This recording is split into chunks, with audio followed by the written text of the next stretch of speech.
right, welcome back to the Bulldog Bark, episode 10. Is yours truly, the Guru. Today I got with me Michael D. Rosa and BFC. Kyle, the Butler fan, is out today. That is okay. We will press on without him for this one. The Dogs are coming off of an 88-81 loss to UConn at home last Friday. Great game. Really exciting. Dogs led in the first half, followed through a little in the second. We'll dive into that. Next up, there is no days off in the Big East. They will be taking on the Marquette Golden Eagles this Wednesday at 9 p.m. Eastern time. That is at Marquette. So we will do a quick recap of our thoughts on the UConn game and then dive into a little preview on Marquette. So, Michael, I'll start with you. Thoughts on the UConn game? That second half, the defense. I've watched a lot of bad defense over the years. I watch a lot of basketball, and then you can you get to a point to where when you're watching a bad defense, you can see the breakdowns coming. I reached that point in that game, and that's never a fun time because you can see everything happening like half a second before it happens, and sometimes it just ends up worse, and then you feel even worse. The defensive, I went on a mini little rant about this a couple times, believe it or not. UConn had the ball 31 times. They scored 24 times in the second half. Points per possession, UConn had 1.71.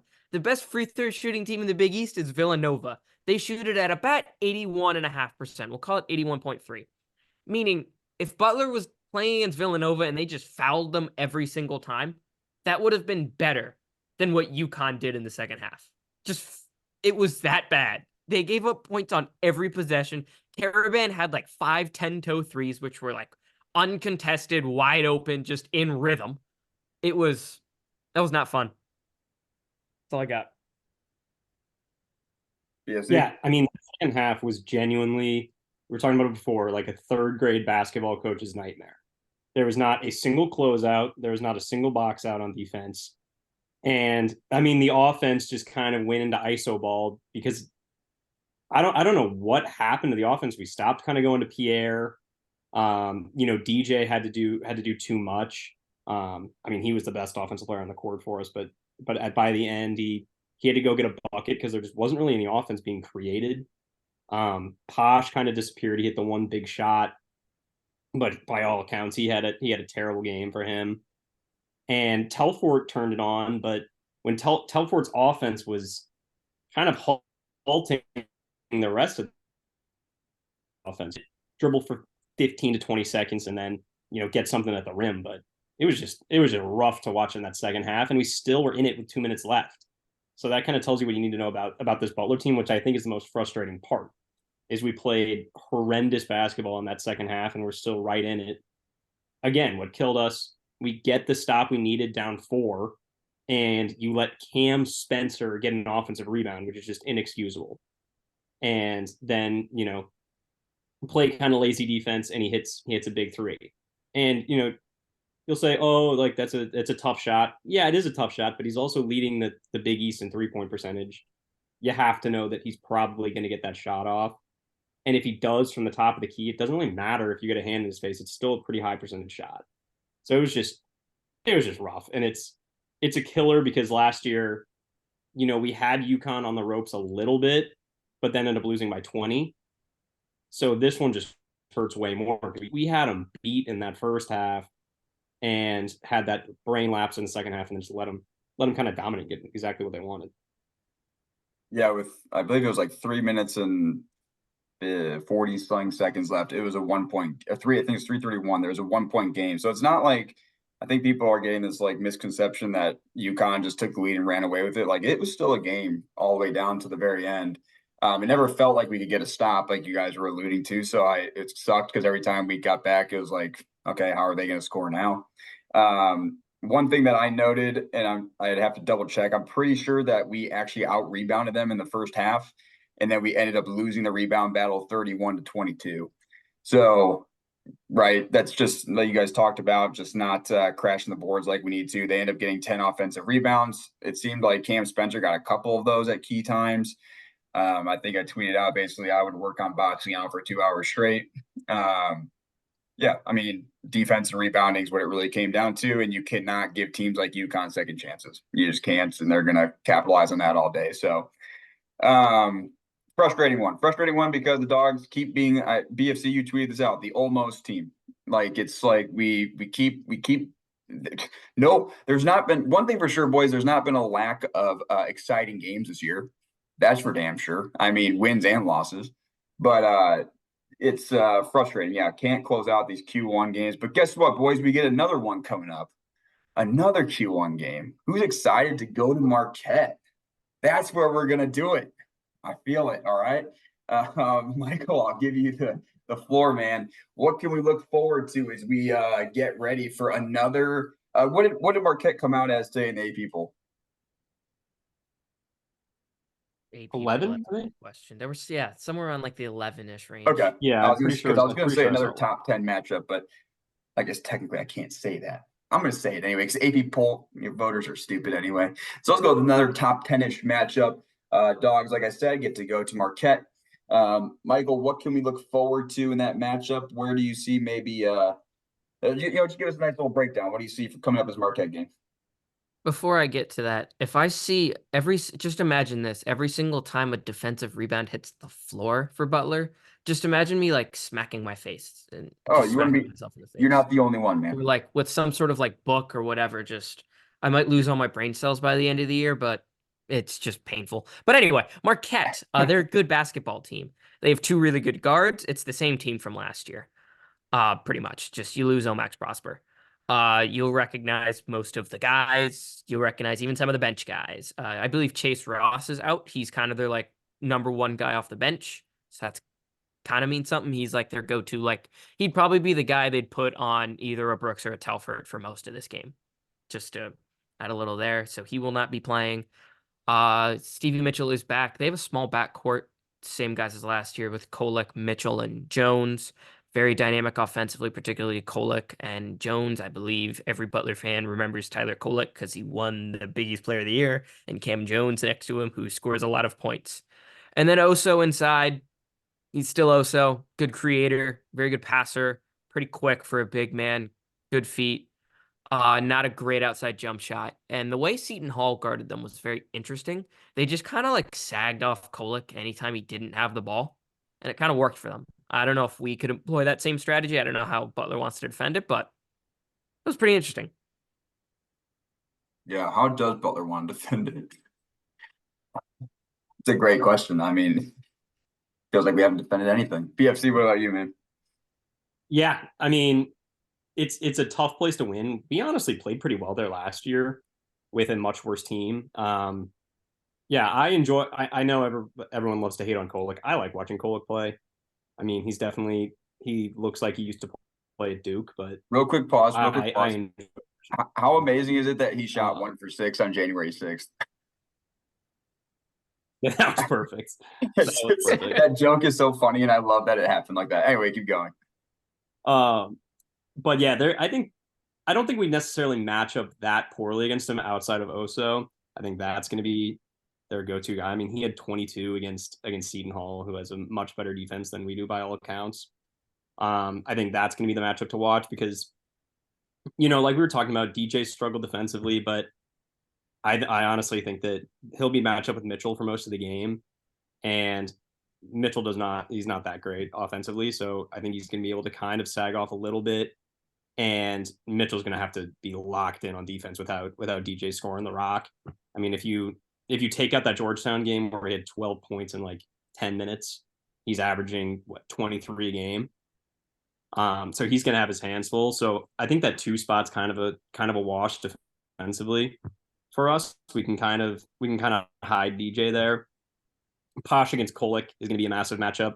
I don't necessarily love that matchup just because Kolek's really poised, and that's kind of what Posh takes advantage of is those kind of frantic guards, which Kolek by all accounts just isn't.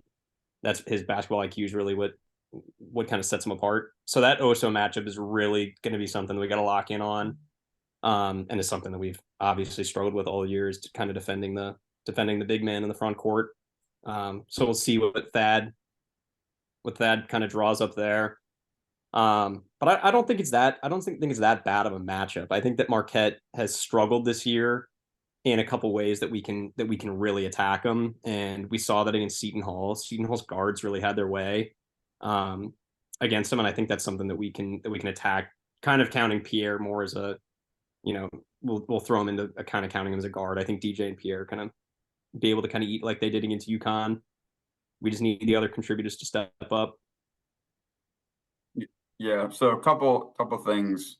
And I agree with all your guys' points. So just looking at some stats here. So Marquette has yet to lose at home. There's that. So they do play better at home than they do away. All their losses are away or neutral courts. Seton Hall would be on KenPom the most comparable to us. So they're 67 or 65. The only thing that scares me, obviously, is adjusted efficiency for Marquette is 26th in the nation.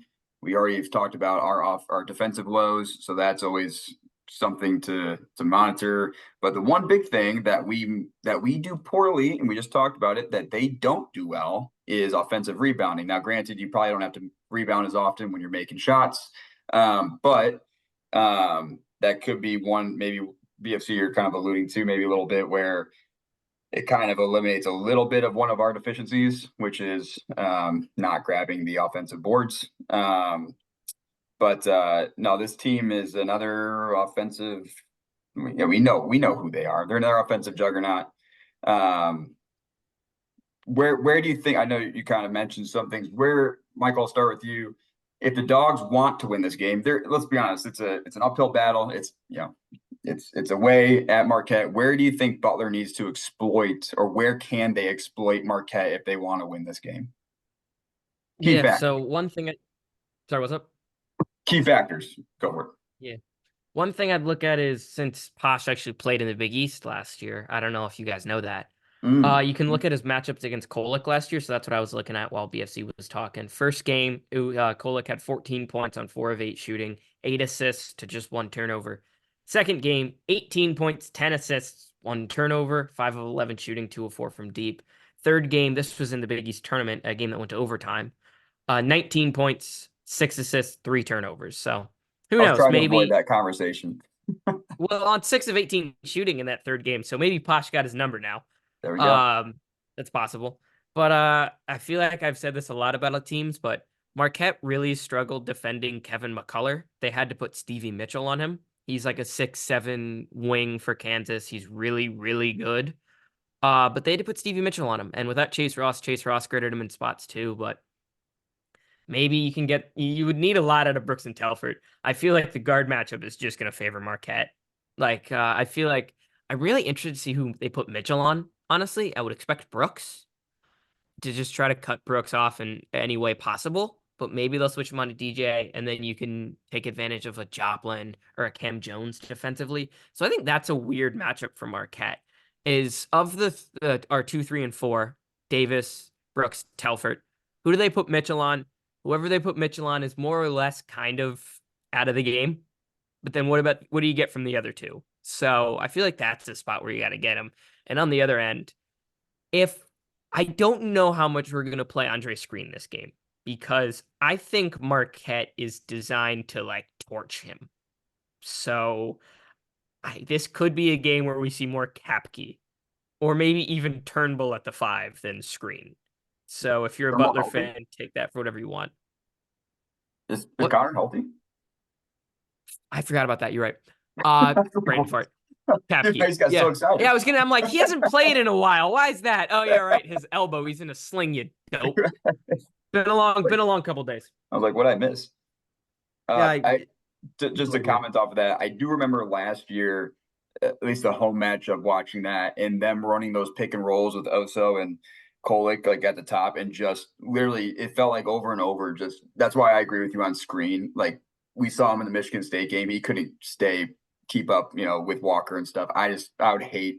I agree with you. I don't think they're going to be able to. He can keep up with that. So going to need a lot of Jalen. Yeah, definitely some Kapke and no Turnbull though, unless he wants to come in a sling. BFC, what about you, man? Yeah, I think that one thing that kind of stood out to me is, and Michael, correct me if you're wrong, but the strength of their defense seems to be defending the center. I mean, they really shut down Kalkbrenner. It seems like they have success shutting down big men. Are there any kind of stats to back that up? Crap, I wasn't logged into KenPom yet. All right, let's see. That just seems to be their strength. And as a Butler fan, cool. Take out our 5. That is totally fine with me on the offensive end. If you want to waste all your defensive efforts, locking down our 5 and making Thomas score 2 points, have at it. So just to interrupt you for a quick second, then I'll let you speak. Marquette forces a ton of turnovers. Very good at forcing turnovers. Butler's going to have to not turn the ball over. And they give up most of their points from the 3-point line. So you'd be right. They defend interior better than they defend the exterior. Sorry, go ahead. So the matchup there, favors our type of offense where we want to attack them from the outside and, get those open looks. Brooks, had it going in that first half against UConn, and it really frustrated me, watching the game there in Hinkle that they just seem to stop going to him. I don't see that happening again.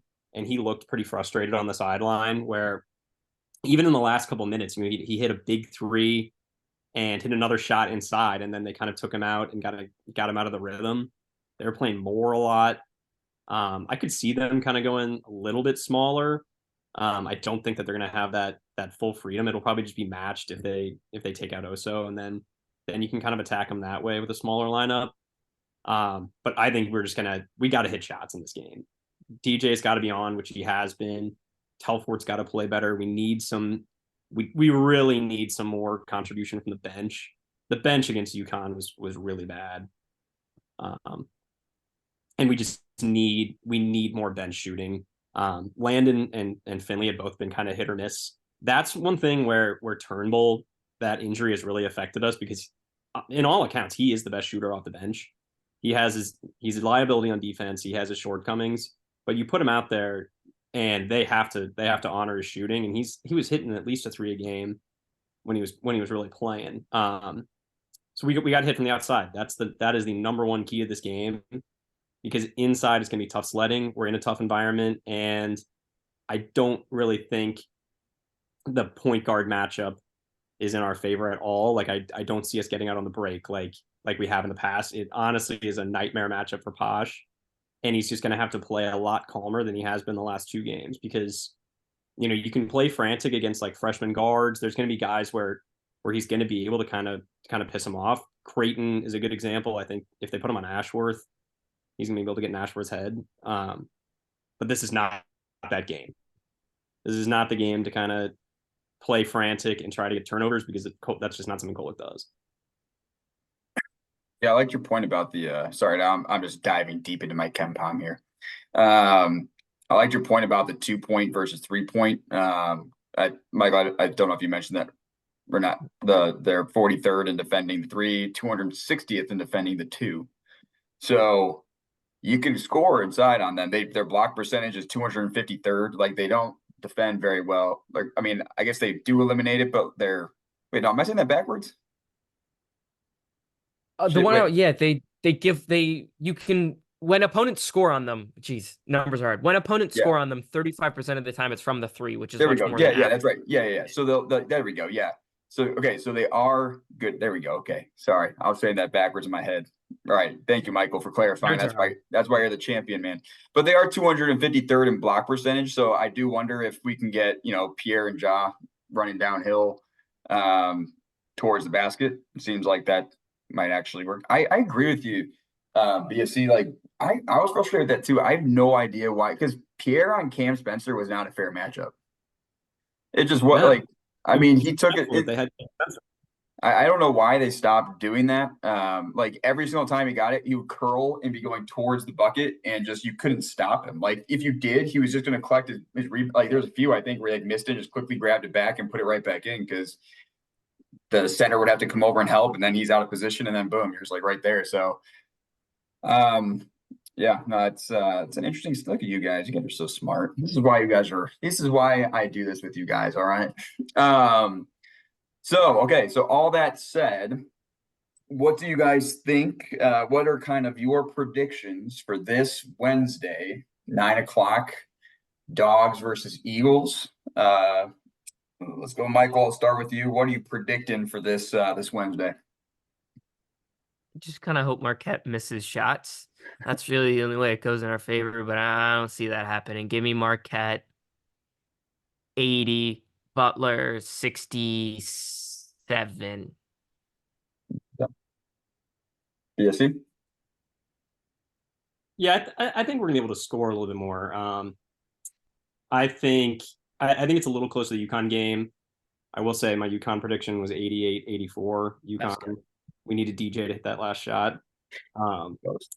I do think that our offense is going to be able to score just because it's a decent matchup for us.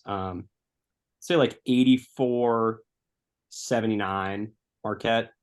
I think we keep it close. We got to start winning these games. Yeah, that's a big. For a fun fact of the day, your guess right there, 84-79 was the exact score of Marquette's win over St. Thomas, Minnesota. Oh God! So we'll be as good as St. Thomas, Minnesota if we hit that score. Hey, shout out the Pioneer League. They're in our. Yeah, right. Yeah.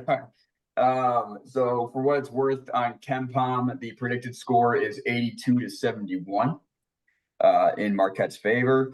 Yeah, there's no, I mean, I agree with you guys. There's really just no way around this. I feel like going into Marquette is just it's hard to win on the road. So I'm just gonna go out on a limb here and say 82-71.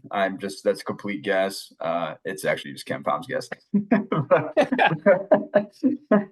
But I'll go with, I mean, that's actually, I'm looking at it, I'm like, yeah, it kind of sounds right. I don't know. Yeah, 82-71 sounds about right. It feels like at the end of games, this happens every game. Like, I will say we foul a lot, even when the game's kind of over. So I wouldn't be surprised if they put a couple extra. I hate when they do that. I got to be honest. Like, I'm like, make the score look better. I don't like it. But I guess anything's possible. Kevin Garnett, way to go. Yeah, so I'd say all three of us. I'm sure if Kyle was here, he would probably guess the same thing. But sounds like we're all thinking Marquette this round. But this is actually a big game. Not necessarily if we win or not, but after this game, Butler has like 5 straight games where it's very winnable. So I'm just the reason I'm being so optimistic on like on Twitter and stuff is I don't think people realize like we've had it surprised me. I looked it up. We had the 5th ranked strength of schedule so far in the Big East, which I thought it would have been a little higher. I'm kind of surprised it was 5th.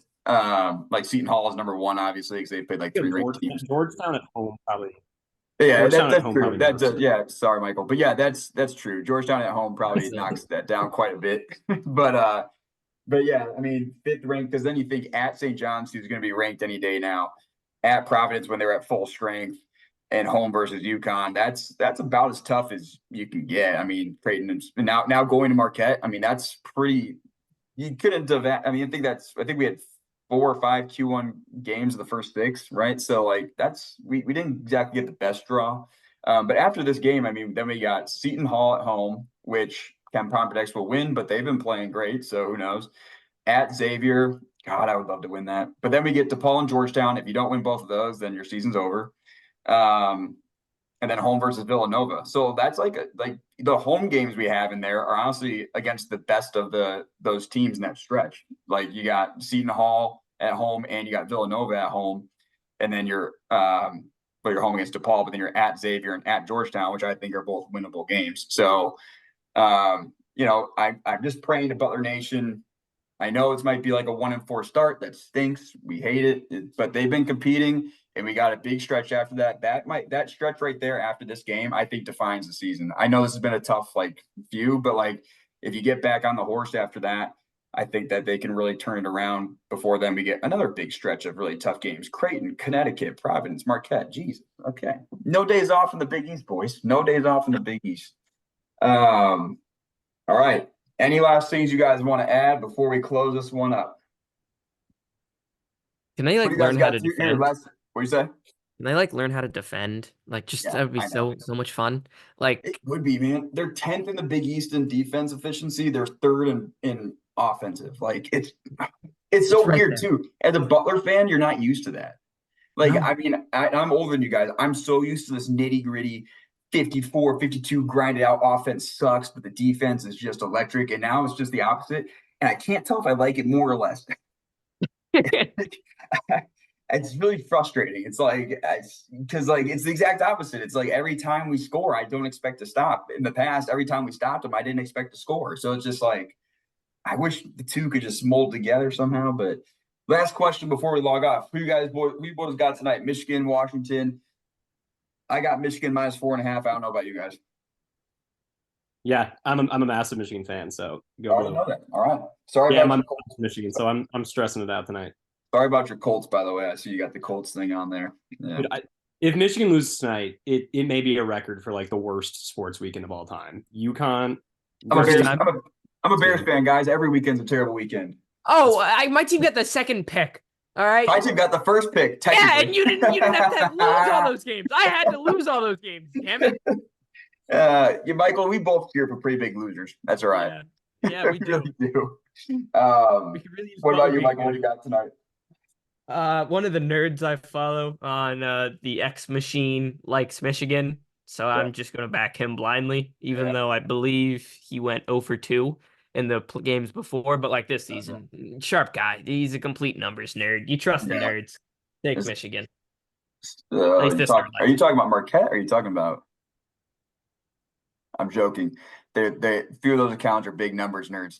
Dude, I follow so many numbers nerds on the X machine. You have no idea. And that's if any Marquette person listens to this, that's not an insult. Like you guys have like a lot of good stats and stuff, but it's like well known that they always come out with the stats. Oh yeah, it's crazy stuff. All right, go Dogs! Can't wait for Wednesday. Another big opportunity for a Q1 win. That's all we got today. Thanks for listening, and we will talk to you guys after the Marquette game.